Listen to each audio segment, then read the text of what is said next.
সাইয়েদনা নূহ আলাইহিস সালামকে বলবেন, নূহ তুমি কি দাওয়াত পৌঁছিয়েছো তোমার উম্মতের কাছে?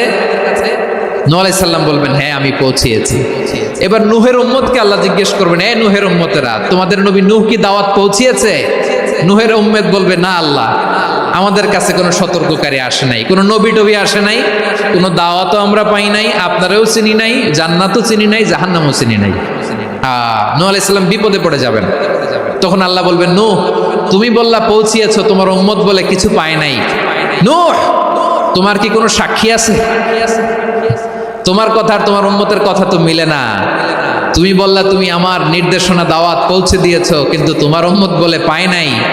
নূহ তোমার পক্ষে কোনো সাক্ষী আছে? নূহ আলাইহিস সালাম বলবেন, আছে। কে?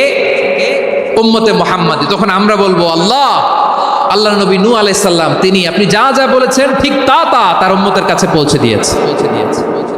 এবার নূহের উম্মতের সাথে আমাদের ঝগড়া লাগবে। তারা বলবে, তোমরা আসছো আমাদের হাজার হাজার বছর পরে, তোমরা কি করে জানলা? তোমাদের সাক্ষী ধর্তব্য হবে না।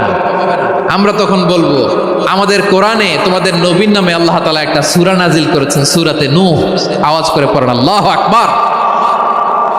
আমরা বলবো, আমাদের কোরআনে তোমাদের নবীর কথা আল্লাহ আমাদেরকে জানিয়েছেন, দিন রাত এক করে তোমাদের কাছে তিনি দাওয়াত পৌঁছেছেন। তোমরা কানের মধ্যে হাত দিয়ে রাখতা, চেহারাটা কাপড় দিয়ে ঢেকে রাখতা, আল্লাহর নবী নূহকে পিটিয়ে ছালা দিয়ে পেঁচিয়ে তোমরা পাহাড়ে তুলে রেখে আসতা, সব আমরা জানি।